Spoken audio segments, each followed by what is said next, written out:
오늘 함께 은혜 나눌 말씀 사도행전 2장 36절부터 41절까지 말씀입니다. 우리 같이 봉독하시겠습니다. 그런즉 이스라엘 온 집이 정녕 알지니 너희가 십자가에 못 박은 이 예수를 하나님이 주와 그리스도가 되게 하셨느니라 하니라. 저희가 이 말을 듣고 마음에 찔려 베드로와 다른 사도들에게 물어 가로되 형제들아 우리가 어찌할꼬 하거늘 베드로가 가로되 너희가 회개하여 각각 예수 그리스도의 이름으로 세례를 받고 죄사함을 얻으라. 그리하면 성령을 선물로 받으리니 이 약속은 너희와 너희 자녀와 모든 먼데 사람 곧 주 우리 하나님이 얼마든지 부르시는 자들에게 하신 것이라 하고 또 여러 말로 확증하며 권하여 가로되 너희가 이 패역한 세대에서 구원을 받으라 하니 그 말을 받는 사람들은 세례를 받으며 이날의 제자의 수가 3,000이나 더하더라. 아멘. 오늘 저는 이 말씀 가지고 축복의 통로로 살아갑시다 세 번째 시간을 갖도록 하겠습니다. 그리고 부제는 세상에 선한 영향력을 행사하는 성도다 이렇게 잡았는데요. 우리가 선한 영향력을 행사하는 것은 여러 가지가 있죠.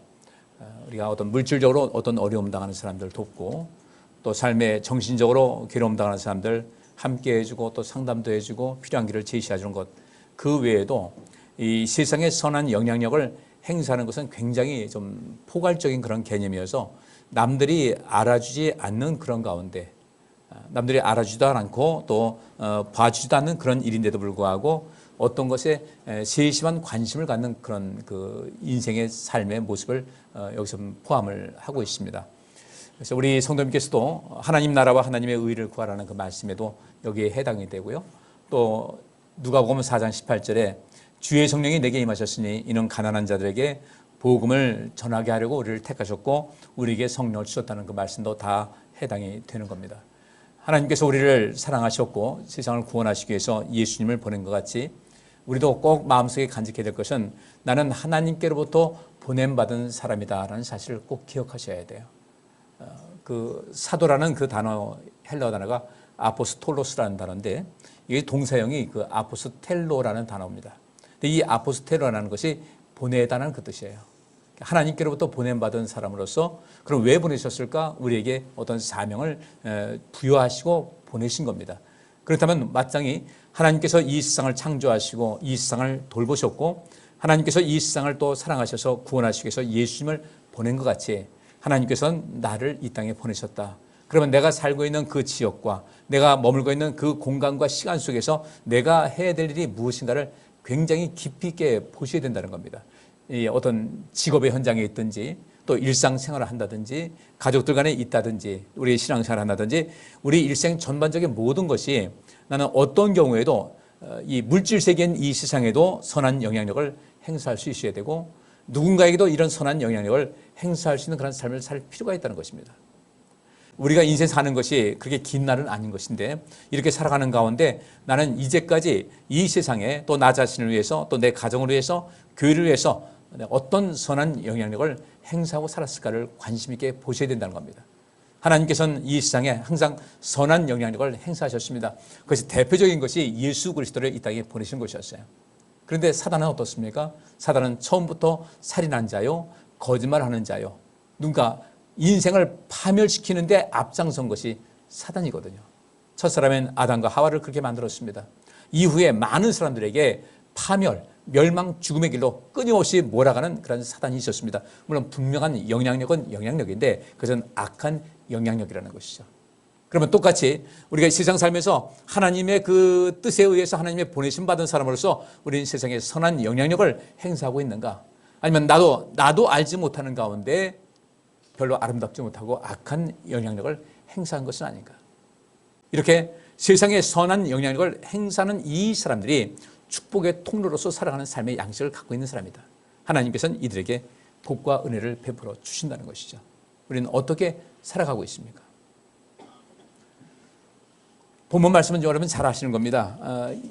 오순절 성령의 놀라운 역사가 있었습니다. 최초로 이 세상에 성령이 강림했어요.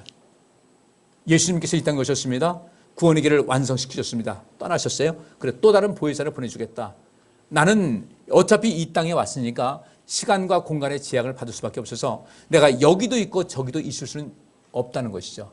근데 이제 성령님께서 이 땅에 오시면 편재성, 하나님의 편재성, 어디든 함께 할 수 있는 그런 성령께서 이 땅에 오셔서 보편적으로 일반적으로 하나님께서 함께 하신 역사를 보여주겠다고 한 것이 성령의 놀라운 역사, 성령의 강림 사건이었거든요.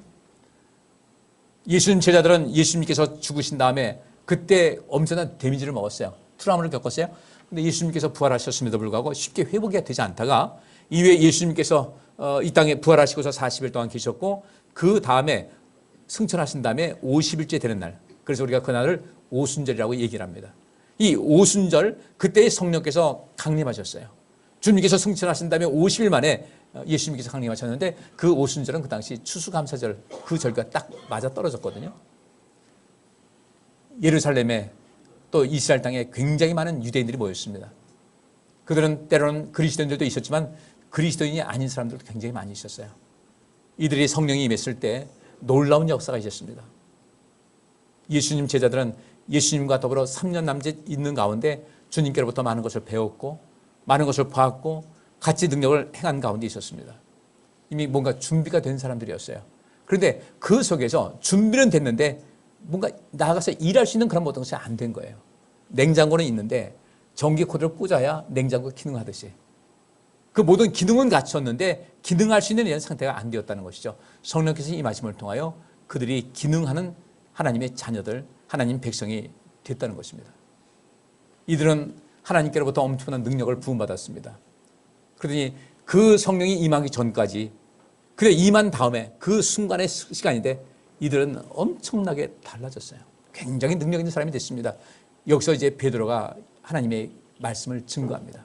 많은 유대인들 모였어요. 기독교인들 아닙니다. 그들에게 예수님은 어떤 분이셨는지를 쭉 이야기를 합니다. 과거의 요엘 선지자 이야기부터 해서 많은 그 비유를 말하면서 하나님께서 우리를 사랑하시고 이 세상 사랑하셔서 또 우리 백성들을 사랑하셔서 귀하게 세워주셨고 이 모든 것을 감당하게 하려고 하나님께서는 그 아들 예수님을 보내주셨는데 그분이 여기 있는 말씀대로 이 예수를 하나님이 주와 그리스도가 되게 하셨다. 그런데 이 하나님의 아들이시고 주님이시고 그리스도이신 이분을 여러분들이 죽이는데 앞장섰다는 것을 이야기를 했어요. 굉장히 큰 반발이 있을 만도 한데 성령께서 강림하시는 가운데 그들이 깜짝 놀랄 만한 도저히 이성적으로 이해할 수 없는 그런 현상이 나타났기 때문에 그들은 몰입하기 시작했습니다. 이때 37절 말씀하니까 저희가 이 말을 듣고 마음에 찔려 베드로와 다른 사도들에게 묻습니다. 형제들아 우리가 어찌할 거 아니까? 이때 베드로가 말하기를 여러분들이 회개해서 각각 예수 그리스도의 이름으로 세례를 받고 죄사함을 받으시기 바랍니다. 그리하면 성령을 선물로 받게 될 것입니다. 라는 거예요. 그러면 여기 속에서 단순하게 성령 받으라는 것이 아니라 이 베드로는 그런 겁니다. 같은 유대인으로서 이 유대인들, 이스라엘 백성들은 이 세상을 구원해야 될 그 귀한 사명을 받고 택함받은 사람들 아니겠습니까? 그 여기서 베드로는 단순하게 자기 성령 받고 그 가운데 여러분들 성령 받으시기 바랍니다. 라는 것이 아니라 하나님께서 우리 민족을 온 세상의 제사장으로 삼으셨는데 이 역할, 이 사명은 지금도 여전히 진행형이라는 거예요. 이 모든 것을 이루기 위해서 하나님께서는 그 아들 예수님을 보내셨는데 우리 역시 마찬가지로 예수님과 같이 하나님의 능력 받아서 계속해서 우리 민족이 받은 그 사명을 끝까지 감당해야 된다. 그런 면에서 이 베드로가 성령을 선물로 받을 것이라는 그 말씀인 단순하게 개인적으로 성령 받는 것이 아니라 이 민족적 사명, 하나님께로부터 택함받은 그 제사장으로서의 사명을 감당하자는 굉장히 큰 뜻을 갖고 이 말씀을 증거한 것이었어요. 단순하게 성령 받는 그런 것이 아닙니다. 마찬가지예요. 우리도 이 시대에 성령 받는 것 많이 바라지만 단순하게 성령 받는 것 자체로 끝나면 안 됩니다. 성령 받아서 무엇을 할 것인가? 성령 임하시면 너희가 능력 받아서 예루살렘부터 시작해서 땅끝까지 내 증인되라고 하셨는데 그것을 감당할 수 있어야 되는 것이거든요. 그러면 이 사람들이 잘못 알고 있었어요. 예수 그리스도에 대해서 잘못 알고 있었고 인식이 잘못됐습니다. 근데 이 베드로의 말씀을, 이 선포한 말씀을 듣고서 이들이 마음에 찔리기 시작했어요. 굉장히 중요한 것이죠. 자, 우리가 이 세상에 선한 영향력을 행사하기 위해서는 내 안에 누군가에게 영향을 줄 수 있는 그런 에너지를 갖고 있어야 되거든요.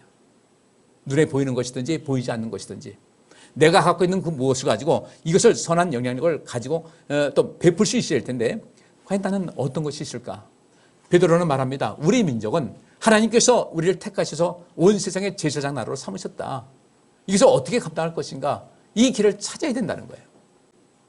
우리도 앞을 내다볼 수 있는 그런 삶. 분명히 우리가 축복의 통로의 인생을 살게 되면 우리 자체가 복이 있는 것인데, 세상에 선한 영향력을 행사하고 산다는 것은 이건 이 하나님 나라에 가서 받을 영광은 말할 것도 없고 이 땅에서도 굉장히 가치 있는 그런 삶을 살아가는 것이거든요. 그래서 베드로는 단순하게 성령 받으라는 것이 아니라 우리 민족적인 정체성, 하나님의 나라의 백성으로서 우리가 해야 될 일이 무엇인가를 밝게 깨닫자는 겁니다. 우리 역시 마찬가지 그래야 돼요.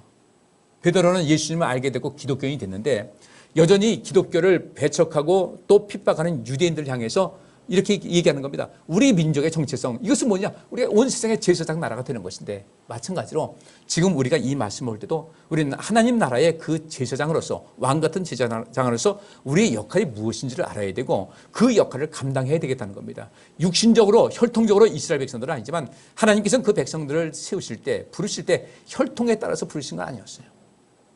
우리는 그 사명을 갖고 오늘 본문 말씀을 보셔야 됩니다. 세상을 바라볼 수 있어야 되고, 예수님께서 성령이 임하시면 너희가 예루살렘부터 시작해가지고 땅끝까지, 온 세상부터 땅 너머까지 우리가 보이지 않는 그 세계까지 바라보라고 주님께서 말씀하신 것이거든요.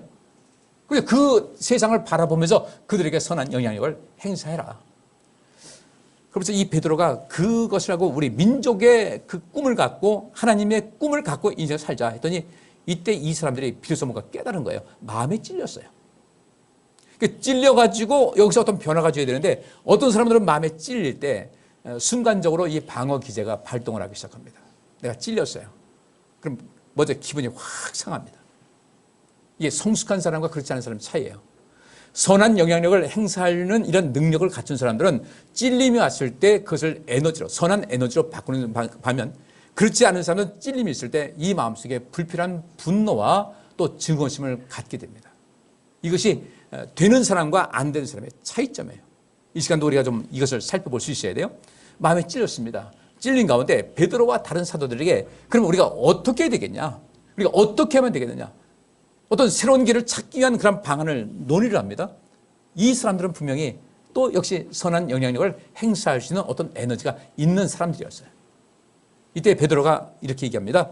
너희가 회개하여, 여러분이라고 했겠죠? 여러분들이 회개하여 각각 예수 그리스도의 이름으로 세례를 받고 제삼을 얻으시기 바랍니다. 그리하면 성령을 선물로 받습니다. 그랬어요. 그러면 이 성령을 선물로 받으면 능력이 있지 않습니까? 능력 가지고 온 땅끝까지 가는 것인데, 바로 베드로는 그 얘기를 하는 거예요. 능력 받아서 우리 땅끝까지 갑시다. 땅끝까지 가서 이 세상의 제사장의 역할을 감당합시다. 그것이었어요. 회개하시기 바랍니다 라고 할 때 이 회개라는 뜻이 아주 의미가 있어요. 이 메타노에오라는 단어입니다. 이 메타노에오라는 이 헬라는 메타라는 그 전치사와 노에오라는 단어가 이제 합성이 된 거예요. 근데 이 노에오라는 것은 인식하다, 알아차리다 그런 것이고, 메타라는 것은 뭐뭐 후에, 영어로 말하면 애프터입니다. 그러니까 후에, 나중에 알아차리는 거예요. 베드로의 설교를 들었던 사람들이 어떤 징조가 보였습니다. 아, 우리가 잘못됐구나. 베드로가 여러분들, 하나님께서는 이 세상을 구원하시기 위해서 하나님께서는 그 아들을 보내셨습니다. 그분이 예수님이셨습니다. 그분이 메시아이십니다. 근데 여러분이 죽이는데 앞장 섰습니다. 했더니 이 사람들이 거기서 마음이 찔려가지고 그러면 어떻게 하면 좋을까? 말씀을 듣고 보니까 우리가 큰 실수를 했구나. 하나님의 아들을 죽이는데 앞장섰구나. 이것을 인식하게 된 거예요. 그 말씀을 듣고 나서. 그래서 회개하라고 이야기합니다.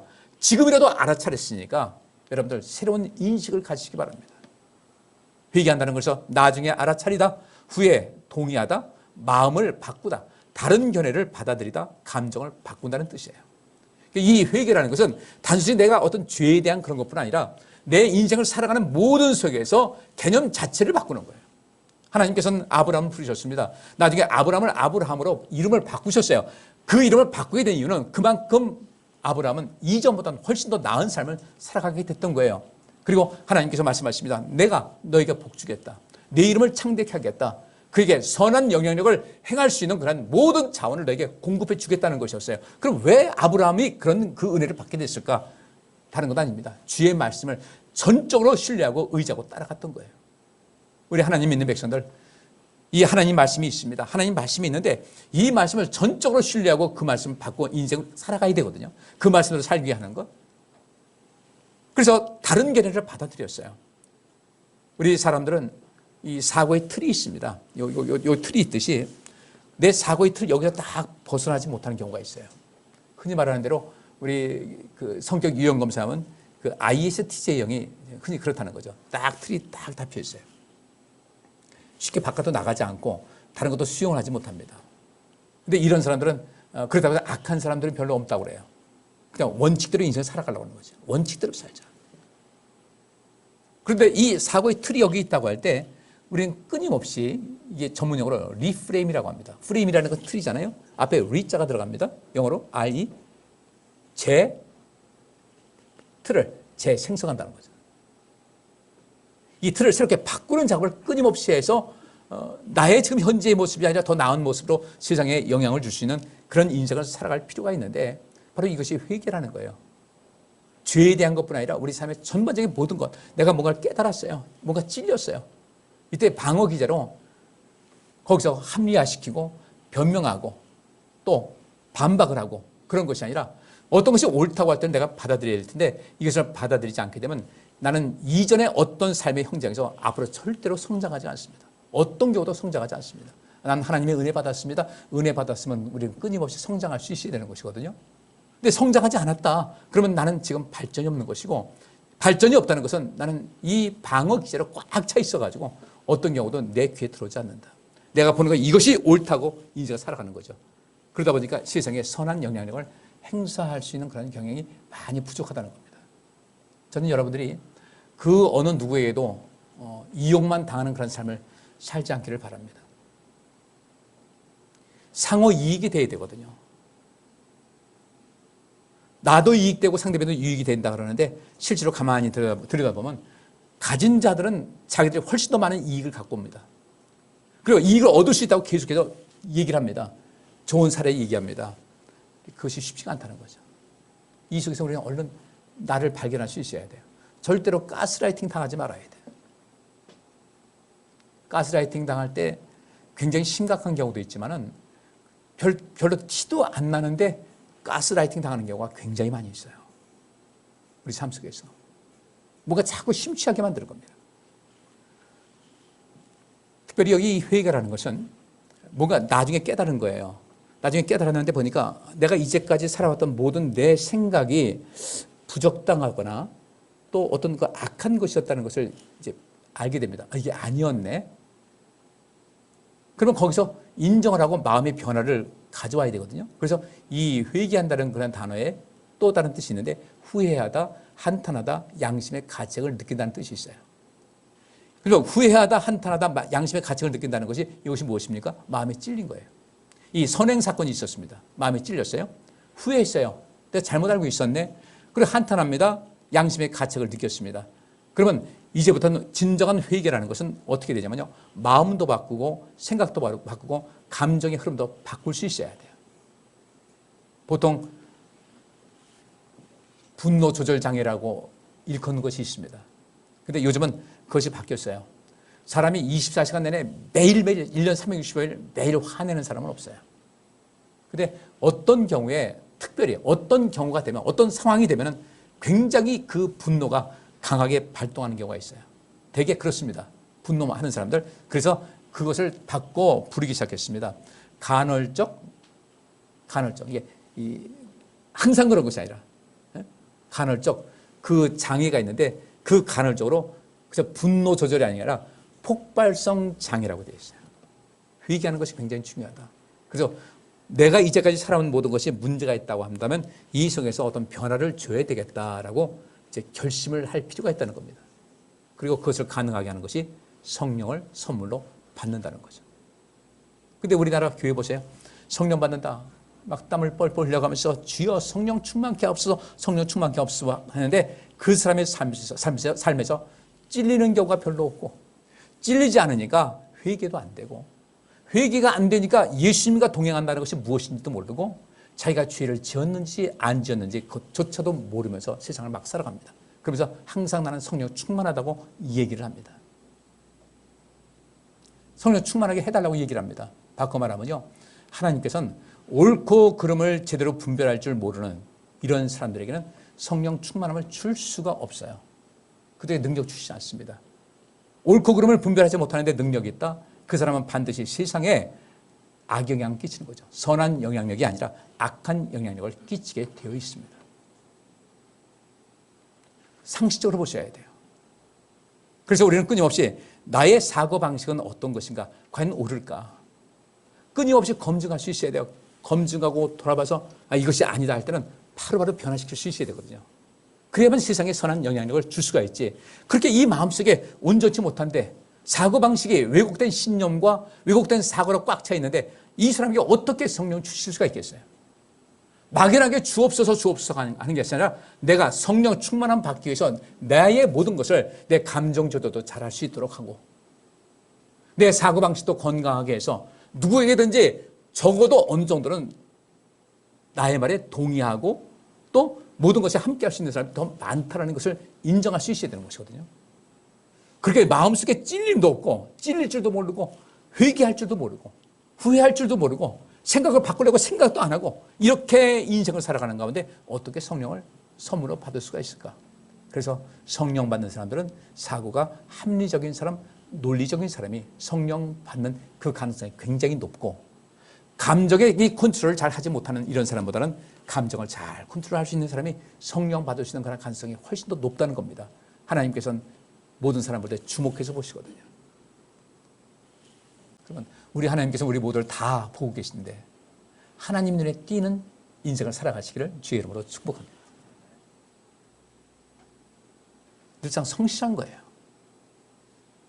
우리 삶을 찔림이 왔을 때 피하지 않고 방어기제하면서 오히려 상대방을 궁박을 하고 또 합리화시키고 변명으로 일관하고 끊임없이 고집을 부리는 그런 것이 아니라 찔렸을 때 이것이 아니구나 했으면 바로 돌이키는 거죠. 회개하고 예수 그리스도의 이름으로 세례를 받는다는 것은 예수 그리스도와 동행하는 삶을 살아가는 겁니다. 그리고 죄 사함을 받는 겁니다. 그렇게 되는 거예요. 회개하고 예수 그리스도의 이름으로 세례를 받으면 이 죄 사함 받는 것은 자연적으로 있는 것이거든요.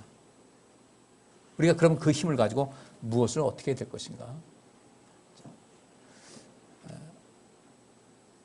오늘 시간이 좀 바쁜데 좀 빨리빨리 진행하겠습니다. 갈라디아서 5장 22절부터 26절 성령의 열매에 대해서 말씀드립니다. 같이 읽어요.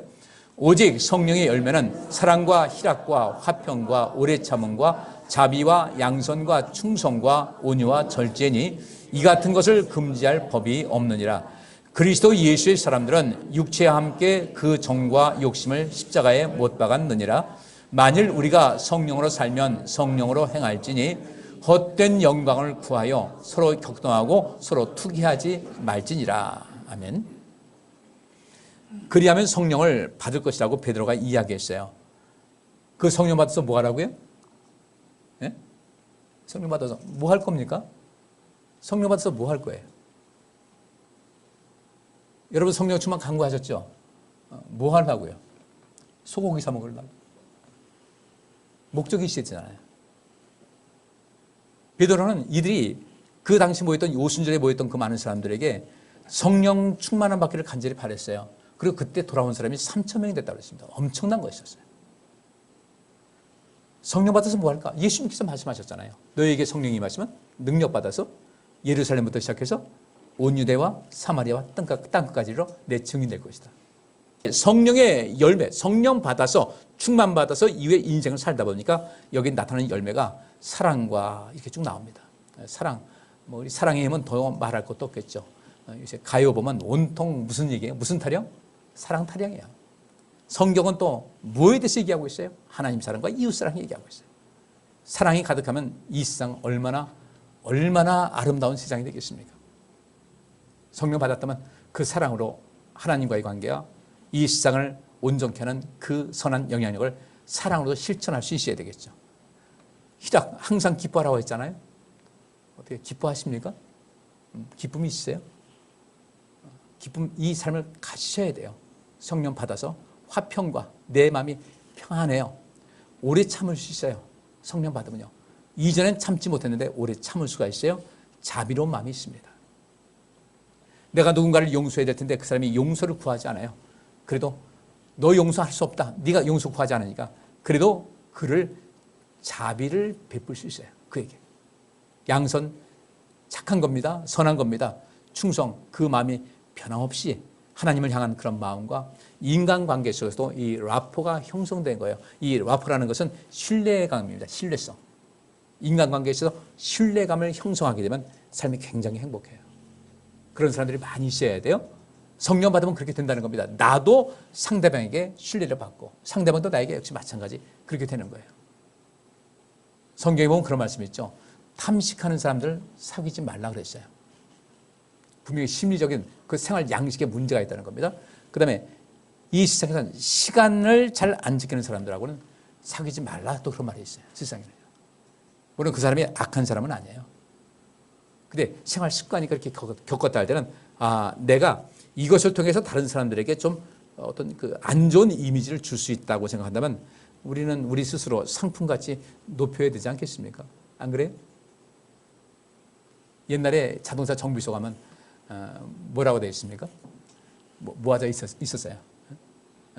닦고 조이고 기름치자 그랬어요. 닦고 조이고 기름치자. 여러분들 가지고 있는 그 차 있잖아요. 집안도 역시 마찬가지고 닦고 조이고 기름치잖아요. 그러면 여러분 집안이 바닥바닥 빛나가지고 이 삶이 정말 복이 있어요. 우리 성도님들 피부도 닦고 조이고 기름칠 많이 하잖아요. 열심히 닦고 또 그죠? 느스는 데부터 살피고 기름치고. 근데 우리 내 안의 영도 좀 그렇게 하자는 거죠. 그다음에 온유와 절제다. 온유한 자는 땅을 차지할 것이다. 사랑부터 시작해가지고 절제 보니까 성경에 지금은 다 이제 시간이 없어 말씀 못 드리는데 여기에 있는 성령의 열매와 관한 모든 내용 보니까 전부 다 성경에서는 이런 사람들 복이 있다고 이야기를 하거든요. 마지막 절제입니다. 자기 통제력을 갖는 거예요. 그 자기 통제력이 무엇입니까? 마음에 찔리면 변화를 추구하는 거예요. 이 같은 것을 금지할 법이 없다는 거죠. 하나님께서 이것을 마음껏 가지라고 절대로 금지를 안 해요. 많으면 많을수록 좋으니까. 그러면 이렇게 성령 받는 가운데 우리가 마지막 목표하는 것은 무엇인가? 마태복음 24장 45절부터 47절입니다. 같이 읽어요. 충성되고 지혜 있는 종이 되어 주인에게 그 집사람들을 맡아 때를 따라 양식을 나눠줄 자가 누구뇨? 주인이 올 때에 그 종에 이렇게 하는 것을 보면 그 종이 복이 있으리로다.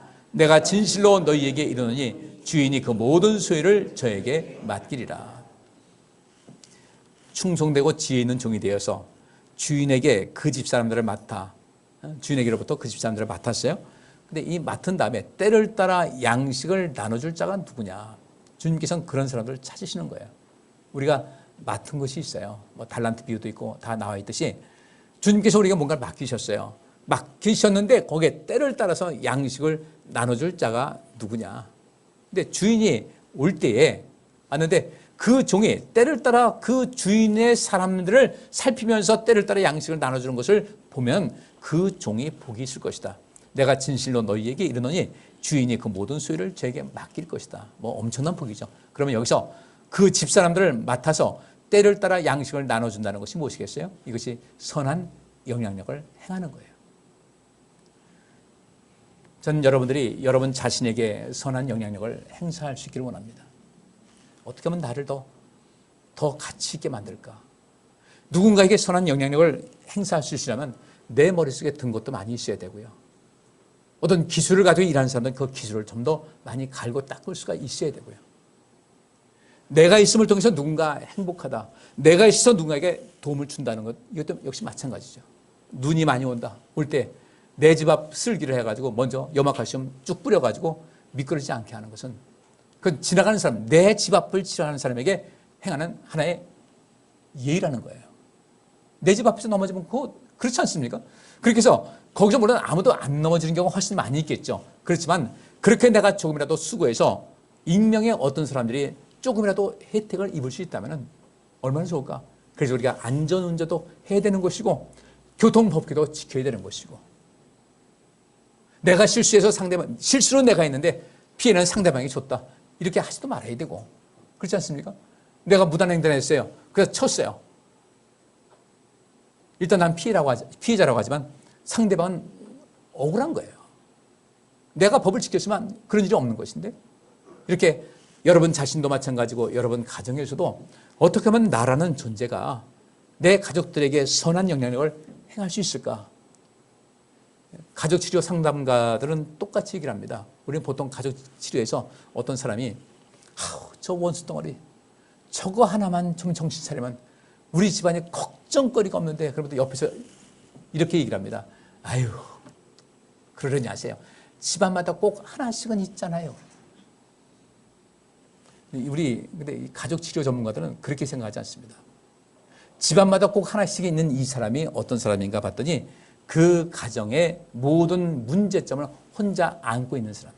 예민하기 때문에 그 가정의 문제가 무엇인지를 가장 많이 느끼게 되고, 그 느끼는 가운데 속상해하고 안타까워하고, 그러다 보니까 트라우마 때문에 고통당하는 사람인데, 그 사람을 보면 그 가족의 체계를 알 수 있다는 거예요. 저 사람 하나만 없으면, 쟤만 정신 차리면, 저 인간만, 그 사람을 보면 그 가족의 문제를 볼 수 있다는 거죠. 그래서 요즘은 어떻게 하냐면 그 사람 한 사람을 치료하는 것도 관심 갖지만은 이 속에서 이 사람에게 선한 영향력을 베풀 수 있는 어느 누군가 한 사람만 있다면은 그 가정을 새롭게 변화시킬 수 있다는 거죠. 꼭 문제덩어리 한 사람이 있다 할 때는 그 가정에서 문제덩어리 말고 그들을 포용하고 새롭게 할 수 있는 어떤 한 사람이 가정에 한 사람만 있으면 그 한 사람 때문에 변화가 될 수 있다는 것입니다. 이게 성경의 원리예요. 예수님께서 이 땅에 오신 목적도 그것이었어요. 예수님께서 오셔서 선한 영향력을 보여주셨고 그 모든 길을 열어놓으셨어요.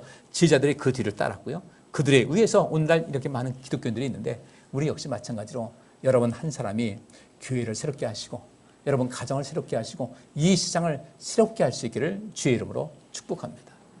우리가 눈 뜨고 다니다 보면요, 행할 수 있는 거 굉장히 많아요.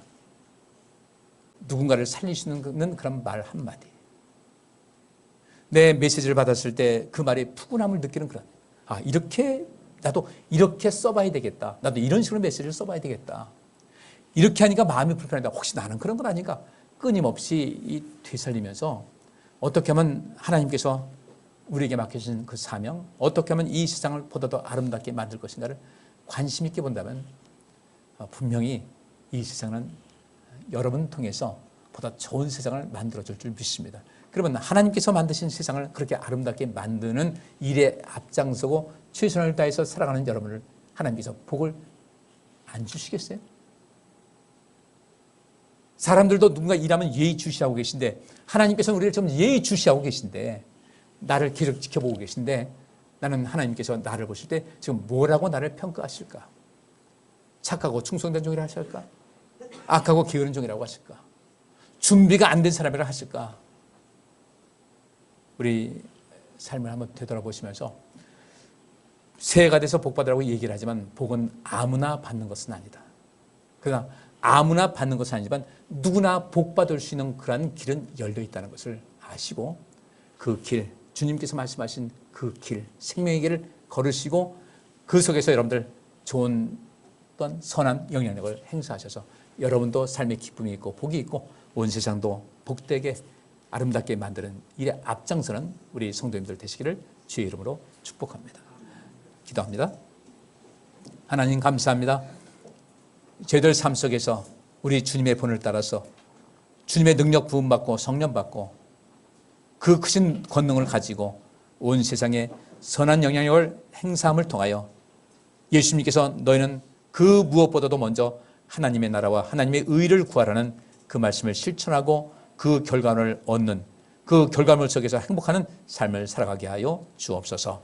예수 그리스도 이름으로 기도하옵나이다. 아멘.